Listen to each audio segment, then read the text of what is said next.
हाजिर करता हूं कि एक मंजिल के मुसाफिर हैं यकीनी हम तुम, एक मंजिल के मुसाफिर हैं यकीनी हम तुम, बस वहीं जाके ठहर जाएंगे जाते जाते। एक मंजिल के मुसाफिर हैं यकीनी हम तुम, बस वहीं जाके ठहर जाएंगे जाते जाते। है ये अलग बात है हम भूख से मर जाएंगे, तुम भी मर जाओगे इस मुल्क को खाते खाते। तुम भी मर जाओगे इस मुल्क को खाते खाते। ये 4 मिसरे भी पढ़ता हूं, हाजिर करता हूं कि हम हैं गरीब फिर भी कहां छूट रहे हैं, हम हैं गरीब फिर भी कहां छूट रहे हैं, जिनसे लिए थे कर्ज हमें कूट रहे हैं। हम हैं गरीब फिर भी कहां छूट रहे हैं, जिनसे लिए थे कर्ज हमें कूट रहे हैं। और जो लोग लोन बैंक से लेकर हुए फरार, लंदन में जिंदगी के मजे लूट रहे हैं। लंदन में जिंदगी के मजे लूट रहे हैं। मजा आया? ये 4 मिसरे पढ़ता हूं कि वफा को मैं जफा लिखूं, जफा को मैं वफा लिखूं, वफा को मैं जफा लिखूं, जफा को मैं वफा लिखूं, और सुलगती धूप की किरणों को सामन की घटा लिखूं। हम मेरी मजबूरियों को तू जो चमचा नाम देता है, बता इस दौर में मैं ये नहीं लिखूं तो क्या लिखूं। बता इस दौर में मैं ये नहीं लिखूं तो क्या लिखूं। आइए हजरात, मैं छोटी छोटी नज़में पढ़ता हूं, एक हिंदुस्तान के नाम और एक सीवान के नाम, 2 तज़मीन पढ़ता हूं। एक तज़मीन यूं कि फिरदौस में किसी दिन गालिब चचा ये बोले, फिर अरे चचा आप कहाँ थे, बहुत सालों बाद मुलाकात हुई है, कैसे हैं, ठीक है ना। फिरदौस में किसी दिन गालिब चचा ये बोले, कितना है खूबसूरत फिरदौस का नज़ारा। और इकबाल भी वहीं थे, वो तर से आके बोले, सारे जहां से अच्छा हिंदुस्तान हमारा। आज़ादी हुकूमत का देखिए नज़ारा, और रहने को घर नहीं है सारा जहां हमारा। और उल्लू के सामने अब चलती नहीं है अपनी, हम बुलबुले हैं इसकी ये गुलसिता हमारा।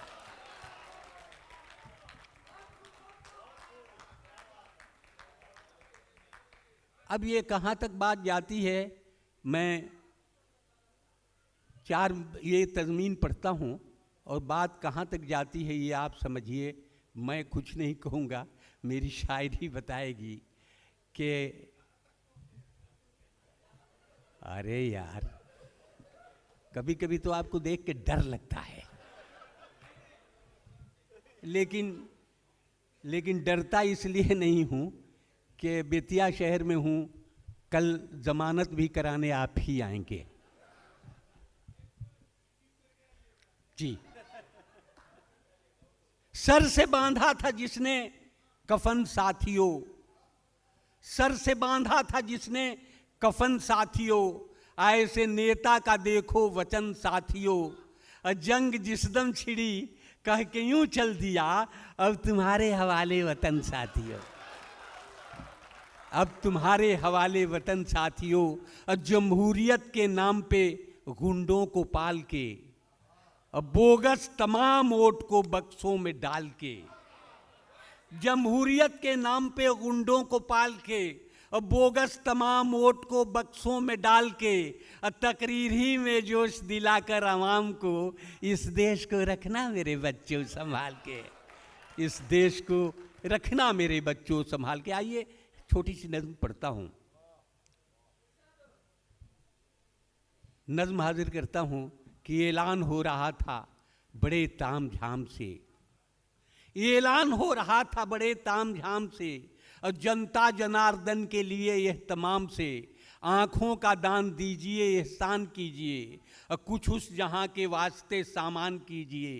अंधे गरीब लोगों के जीवन में नूर हो, तकदीर बन गई है जो तारीकी दूर हो। ऐलान सुन के लोग बढ़े आन बान से, डोनेट आंखें करने लगे इत्मीनान से।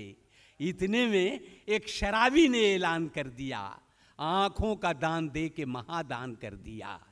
ऐलान करने वालों का सम्मान कर दिया, लेकिन बता के शर्त ये हैरान कर दिया, आंखें मैं दे रहा हूं अमीरों के वास्ते, आंखें मैं दे रहा हूं अमीरों के वास्ते, और नफरत पसंद चंद वजीरों के वास्ते।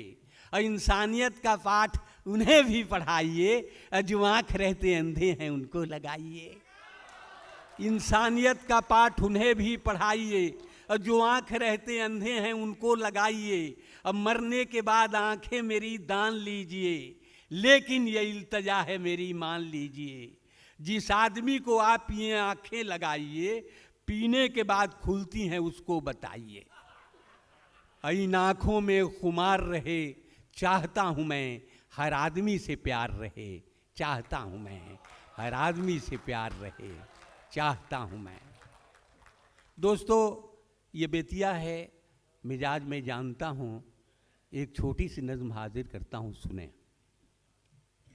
अर्ज किया है कि देखिए, एक बात बताना चाहता हूँ कि यह बड़ा अजीब मुल्क है। अंधेरे में एक आदमी एक बीच सड़क पर अंधेरे में एक पत्थर पर एक लालटेन रख के खड़ा था। तो कोई उस अंधेरे में रास्ते से गुजरा, कहा कि भाई इतनी रात गए, इस अंधेरे में इस पत्थर पर लालटेन रख के क्यों खड़े हो? तो उसने कहा कि इसलिए रख दिया है कि इस पत्थर से किसी को चोट न लग जाए। कहा काम तो बहुत अच्छा किया है, लेकिन इस पत्थर को ही क्यों नहीं हटा देते? तो उसने कहा अजीब बेवकूफ़ आदमी है, पत्थर को हटा देंगे तो लालटेन किस पे रखेंगे? उसने कहा कि तो तुम किस लिए खड़े हो? कहा आप ही जैसे बेवकूफ लोगों को समझाने के लिए खड़ा हूं। कहा कि साहब बात समझ में नहीं आई तुम्हारी। कहा कि इस देश को आज़ाद हुए कितने दिन हुए? उसने कहा कि 1952 से तो चल ही रहा है, 1947 में ये देश आज़ाद हुआ। तो उसने बर्जस्ता ये पूछा कि पहले ये बताइए कि सरकार क्यों बनाई जाती है? उसने कहा कि सरकार चुनाव क्यों कराया जाता है? उसने कहा कि सरकार बनाने के लिए। फिर उसने कहा कि और सरकार क्यों बनाई जाती है? उसने कहा ठीक ही कहते हैं, चुनाव कराने के लिए। इस देश में ये सिलसिला चल रहा है। एक नज्म हाजिर करता हूं, सुने कि एक साहब अहलिया के साथ जब होटल गए, एक साहब अहलिया के साथ जब होटल गए, प्यार और जज्बात की रंगीनियों में ढल गए। एक टेबल पर गए, बैरे को ऑर्डर कर दिया, खाना लाए तब तलक एक वाकया नाजिल हुआ। आ गई एक शोख लड़की, गुलबदन थी फुलझड़ी, जैसे कोई हुस्न की मलका हवाओं पर चढ़ी। एक नज़र देखा तो ठिठकी, हो गई पल भर खड़ी, हेलो कहकर मुस्कुराई, फिर वहां से चल पड़ी। कौन है लड़की बताओ? बीवी ने जब ये कहा, क्या बताएं सोचकर साहब का सर चकरा गया। अब फिर तो बीवी ने किए शौहर पे जब तेवर कड़े, बौखलाहट में मियाँ बीवी से ये कहने लगे, उल्टे सीधे पूछती रहती हो अक्सर या खुदा, जानकर तुम क्या करोगी बेसबब बेफायदा। अपने को तो दोनों जानिब से बचाना है मुझे, पहले तो तुम कौन हो उसको बताना है मुझे।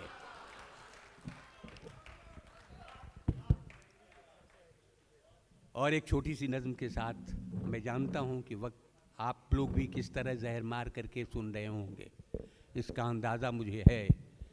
सुनिए, एक नज़्म हाजिर करता हूं कि रेलगाड़ी के सफ़र में एक भिखारी भी चला।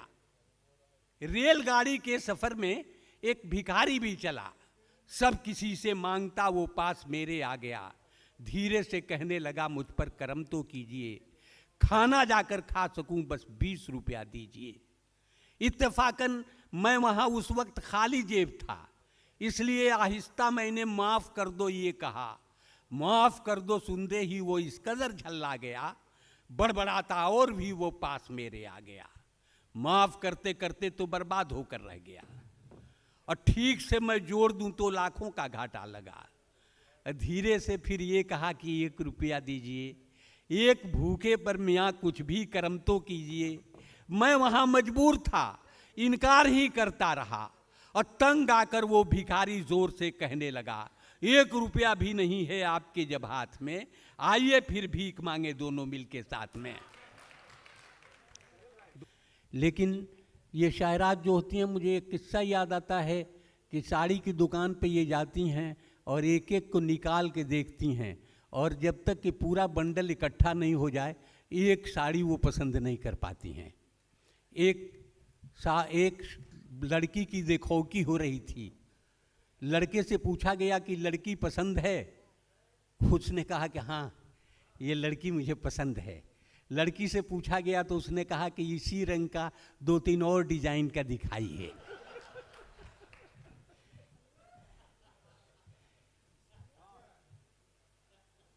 सुनिए, मैं 4 मिसरे पढ़ता हूं।